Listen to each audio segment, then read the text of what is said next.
Okay. I mean, just yeah, just hearing this stuff, and I think one of the things that to me sounds amazing is the because there are some parts where your friend Flip would have gotten the gig and probably for a couple of weeks hooked you up, and then that's it. What was it about your friendship that he said, you know what, it's do or die, we're both into this together? We grew up together since we was in the third grade. We were kids. We This was my friend. We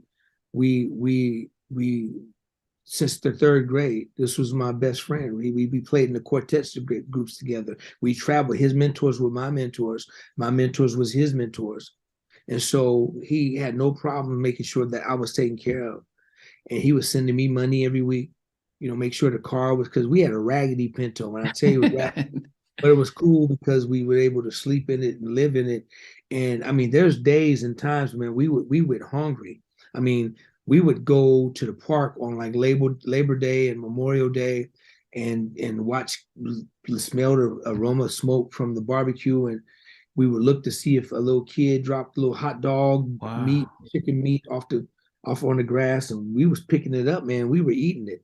That's how hungry we were. That's how we were struggling. But we both of us had made up in my mind that we were not going to let our families know how bad we were doing and how tough it was, because they were going to insist that we come back home. And we left with nothing. We said, listen, we damn sure ain't gonna go home with nothing. We going home with something. So it took almost 2.5 years. So when he got his thing, and I'm watching him now with Stephanie Mills, just like, this is my brother, man. I'm like, this is my dude, and watching him do his thing and make money now. He went from making nothing to making like $1,200 a week. And Wow. back then that's a lot of money. We were lucky if we got $100, every other month making gigs. We were lucky what we were doing. But we knew we were a young bass player, a young drummer in the city of LA, and we knew we had a talent, and we knew that we wanted people to know who we were. So we just thank God for it. It was a blessing. God had his arms around us, man. Yeah. He had his arms protection. Was there any and this is because I remember when I spoke with Daryl Simmons about how when he first met Kenny Edmonds and he noticed that he was so much gifted in as a songwriter and stuff, that for him there was no hint of jealousy. It was like, I need to cleave to him and learn from him, and because I know that by him I'm just he's gonna help me get better. When you mentioned the story about Flip getting picked up, was there any part of you that was either jealous or thinking, why not me? Or because, as I said, we're human beings, and it's a remarkable story. But just to, how was it for you just to see that? That's an amazing, man, dude. You already know a story to my life. So when Flip got that call, we were all in this lady's house in Redondo, and we were watching TV. And when the Flip got that phone call from Robert Brookins, I know Robert Brookins too because he was a local homeboy. He was our mentor.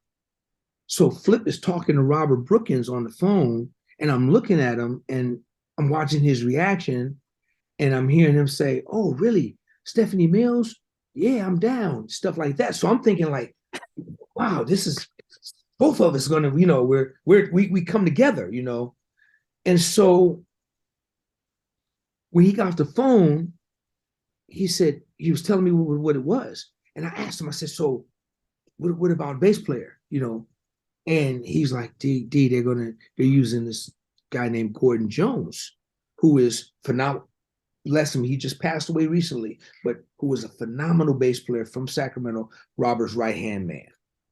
Okay. So I'm like, oh wow. I think I was more. I'm definitely not jealous. Not even. I just think I was hurt more from the separation. I'm losing my dude. My dude is leaving me. More than anything, it was more or less a thing like that. But happy as all get out for him, because I know this is going to be life changing for him. Not even expecting him to do anything for me, but it's because of our brotherhood.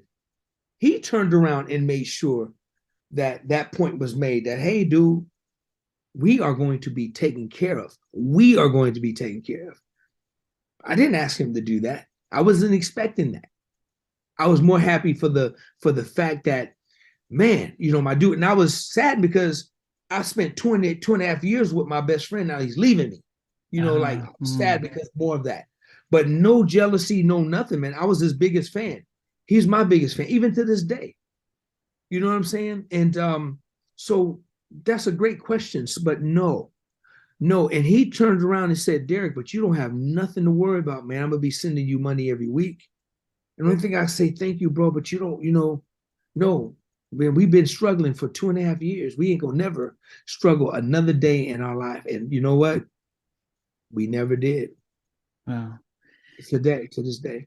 I mean, that's amazing. I mean, because the only other person I've heard of this was Jimmy and Terry, and you know, and we don't hear enough about Brotherhood and about this, that sort of like we've got our back, and not feeling that you've made it and you've forgotten me and stuff. Yes. And that's really important for us to be able to hear and see, you know, and for those of us who may be Christians might think and see, well, what in the midst of all that, you know, what's in my heart, and am I being tested, you know, in the midst of that?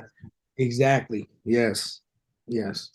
So when this so how then from getting with the going on tour with Shalimar, so when did Flip stop sending you money? When did you feel like, okay, yeah, Flip, okay, now I'm gonna tell you, when I told Flip, bro, stack your money, I'm good, was because about 6 months after I got a call to be in this band with Sheila Ezek's band called 13 Cats, and we were trying to get a record deal with Motown with Steve Buckley at the time. This was way back in the 80s, and we were rehearsing every week. So guess what? We were getting paid. I was getting paid $400 a week just to rehearse. So to me, I'm in heaven. Now I bought my own car. I parked the Pinto somewhere.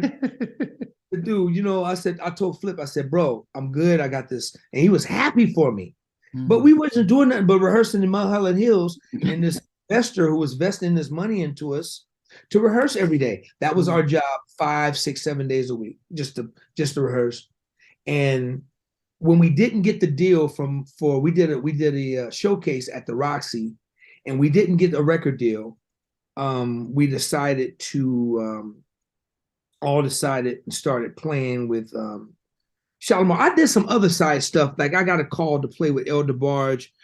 He did a thing on a TV show at the time called Sidekick. Yeah, what is that? Sidekick. Yeah, Sidekick. There was a thing. It was a TV series back in the day. Okay. And you know, it was just like a one-off type of thing. Okay. And the same band, we were his house band, right? Or his fake band, TV band for the show. Okay. But that same band, we went on ahead and did O'Brien called me and asked me to play some. O'Brien was another dude that looked out for me and, you know, gave me a position in his band as just on a Soul Train thing and playing guitar. He had an incredible bass player named Melvin Davis, who was just one of the world's greatest right now. That was one of the things, but we went and started playing with Shalimar when they did the Circumstantial Evidence. So this was like right after Howard Hewitt left.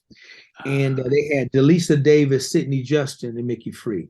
And that was like my first really initial kind of touring thing, you know, with Shalimar. Yeah.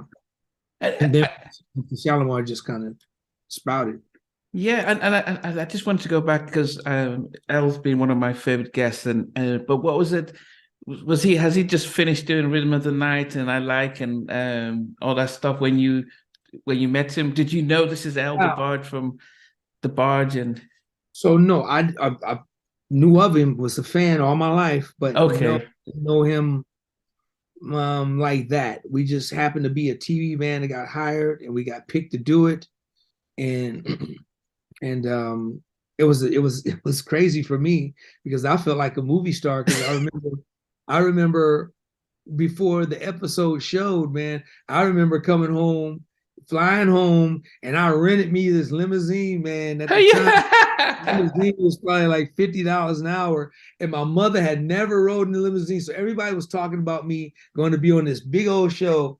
So, so I came home, got a limousine, and my mom was in the house. She was living in a duplex. So I run in the house. I said, "Mama, mama, mama, come on out. I'm gonna take you for a ride." And my mom said, "Well, baby, I got the rollers." And I said, "Nah, you can't. You been there, baby. We don't got this clock is running out, baby. Get on in here now.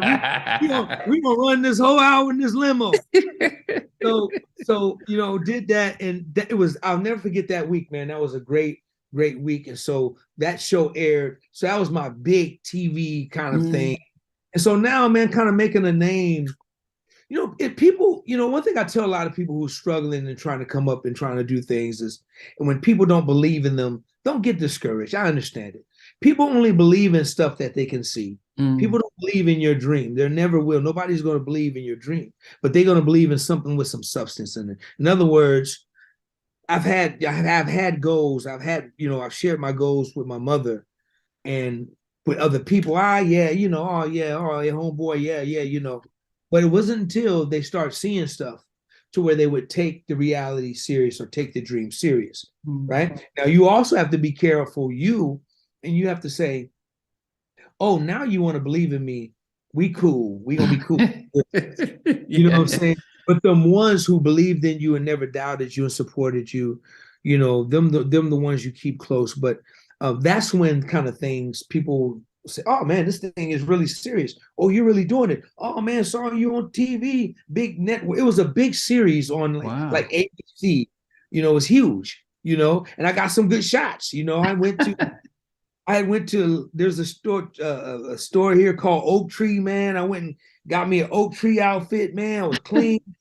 I had my hair all did up and everything, and it was something special, man. So yeah, and then I was a fan of DeBarge, so that was my first major thing, yeah.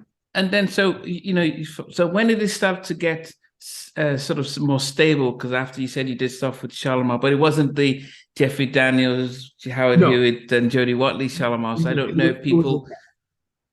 No, it wasn't that. It was the Mickey Free. Mickey Free did Dancing in the Sheets with Delisa Davis and Howard. And shortly after Howard, I think, left the group, and they did another record. They got Sidney Justin in the group, Delisa Davis, Mickey Free, and they hired the band to come in, and supporting band, and we did that. Then we did Arsenio Hall. That was my first time doing Arsenio Hall show. Wow. That was exciting. And then we would tour. We did some touring, and we went to Japan. My first trip to Japan was with them. And me and Sidney Justin, man, we're like this to this day. So it was just great, man. That's when things started to kind of move. What was it like then? Because I, as I said, I lived in Redondo and Culver City, and so it wasn't, I've seen, you see Shaq, you see Chris Tucker, you see everyone, and you stop becoming starstruck because you're mingling and stuff. But for yourself, from Sacramento and struggling, and now you're seeing Arsenio, you're seeing El DeBarge and seeing this stuff. How did you stop being starstruck, or were you constantly grounded, or what was it like? Well, I definitely was constantly grounded. And once again, man, you're asking a great question, because the way my story goes is, when I left Sacramento, I promise you, man, I never ever thought I would be coming back to Sacramento. I thought I just wanted to go to Hollywood and just become this rock star cat and just do the whole thing. But I didn't last. I just couldn't take it. It wasn't so much the city of LA, it was the people. And Sacramento was such a family town, farm town, country town, slower pace. And that's kind of like what I was used to. So what I ended up doing is, once my career started to get established, I uprooted. I came back to Sacramento, and because I didn't like the Hollywood shenanigans, the phoniness, the people, the lifestyle of what that part had to offer. So once I was able to establish home, I came back to Sacramento, made it home for me. Okay. Yeah. Hey guys, thanks for watching. Thanks for being part of the Halftime Chat community. Please remember to like, share, and subscribe. But most importantly, why don't you consider being a member? That's a way of supporting the channel, but also getting a lot of videos ahead of time, a lot of behind the scenes stuff, and some exclusive content that doesn't get shared. But anyway, thanks for watching and thanks for being part of Halftime Chat.